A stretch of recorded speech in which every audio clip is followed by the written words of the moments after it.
Bonjour à vous. Suite et fin avec cette troisième petite vidéo en pleine nature et en altitude dans le Cantal autour des schémas limitants. Et donc comme vous aurez compris que les schémas limitants ne sont pas une structure psycho-émotionnelle comportementale forcément récente, mais plutôt le plus souvent ancienne et parfois très ancienne, puisque après tout, la psychologie transpersonnelle reconnaît des mécanismes infraconscients, subconscients, qui pourraient même prendre naissance au sein de la matrice maternelle pendant la grossesse. Et donc le fœtus, avec sa psychologie fœtale, s'identifiant à son vécu intra-utérin au premier degré, peut engrammer, programmer, s'identifier à une situation donnée, plus ou moins inconfortable, une grossesse non désirée, un stress important de la future maman qui est préoccupée par sa situation financière, professionnelle, sanitaire, etc., etc. Et donc une grossesse qui n'est pas forcément au mieux investie d'un point de vue repos, d'un point de vue affectif de la future maman envers le futur bébé, et ainsi générer autant de croyances erronées et de comportements tout aussi erronés qui iront certainement davantage dans le sens de la limitation que du plein déploiement et épanouissement du futur enfant. Ainsi, cette loi de cause à effet qui nous tient tous s'applique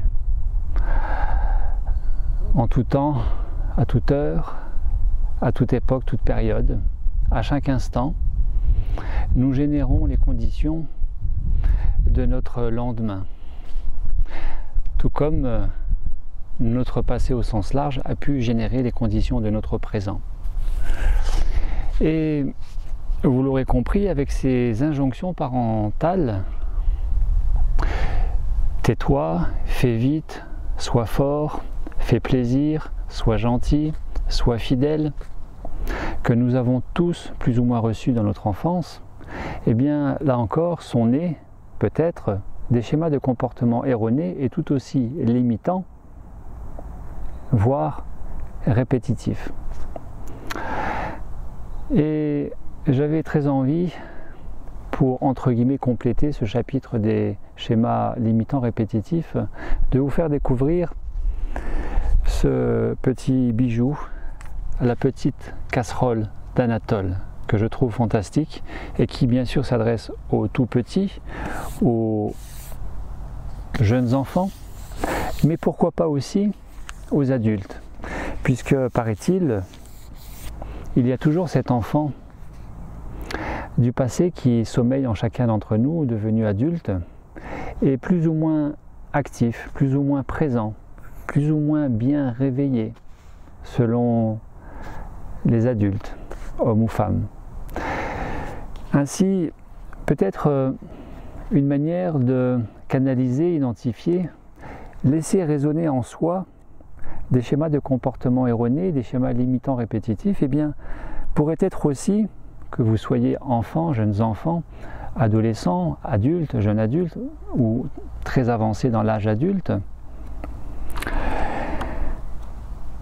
comme notre doyenne actuelle dans ce stage ici même dans le Cantal, 82 ans, et envers qui je tire mon chapeau, puisque c'est vraiment fantastique à cet âge-là. En fait, il y a les deux extrêmes, si je peux m'exprimer ainsi. Dans le groupe actuel, la personne la plus jeune a 20 ans, et la personne la plus jeune de toutes les personnes, et la plus jeune depuis plus longtemps que tout le monde, c'est une femme magnifique qui rayonne bien plus à bien des égards que la plupart d'entre nous, dans cette session que j'accompagne sur ces 2 semaines et qui vient d'avoir 82 ans.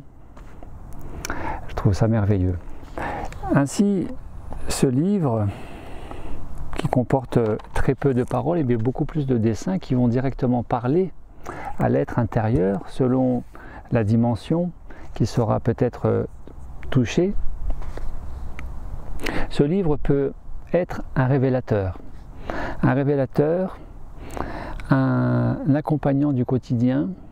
un déceleur, une aide à la prise de conscience, de manière à non seulement identifier ce que vous aviez peut-être jusque-là, ou nous avions peut-être jusque-là mis de côté pour ne pas le voir, mais bien plus que ça, la petite casserole, donc c'est pas la grosse casserole, c'est la petite casserole, donc c'est déjà beaucoup plus invitant, d'Anatole.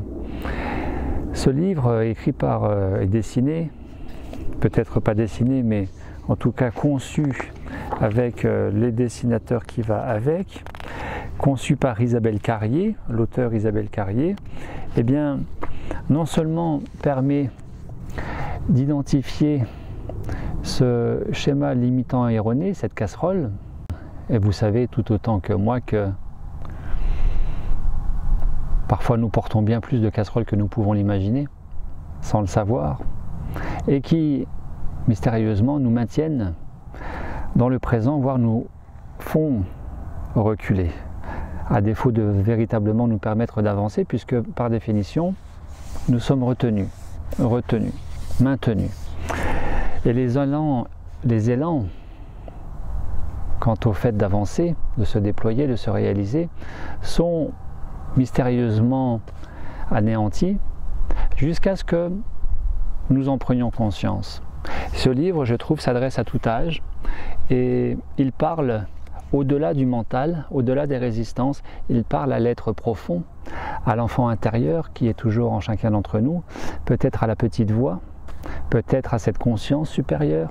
peut-être à l'être divin qui réunit toutes ces dimensions en nous et qui constitue cette sagesse atemporelle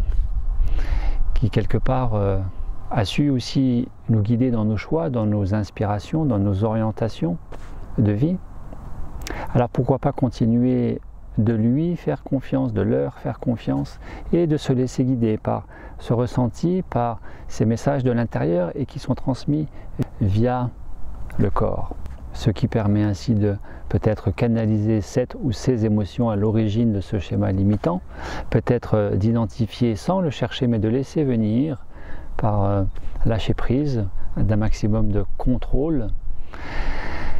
de laisser venir à la surface cette croyance qui nourrit le schéma limitant répétitif,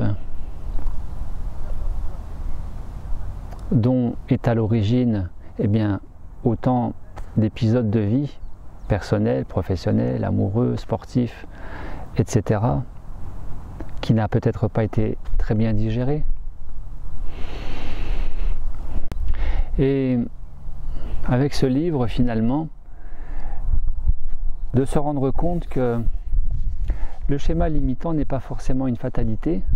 mais bien plus peut devenir un véritable allié quant à transformer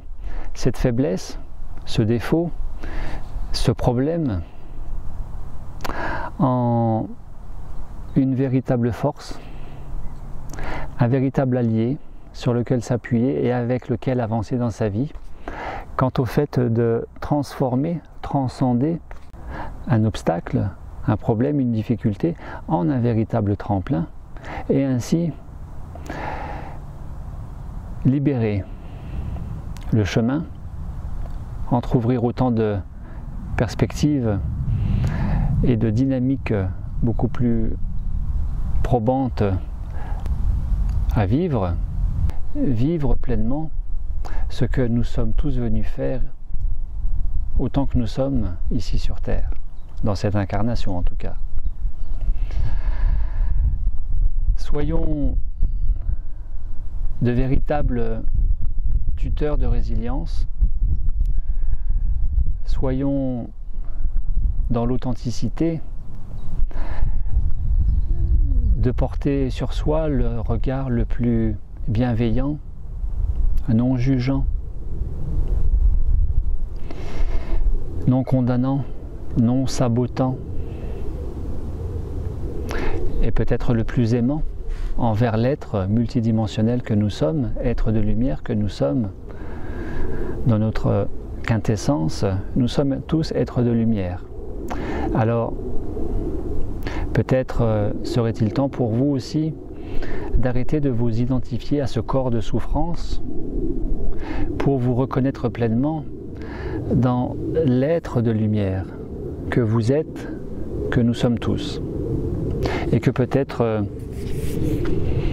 ce genre de petit ouvrage peut aider à révéler au plus profond de soi et d'aller le connecter véritablement pour le laisser vivre.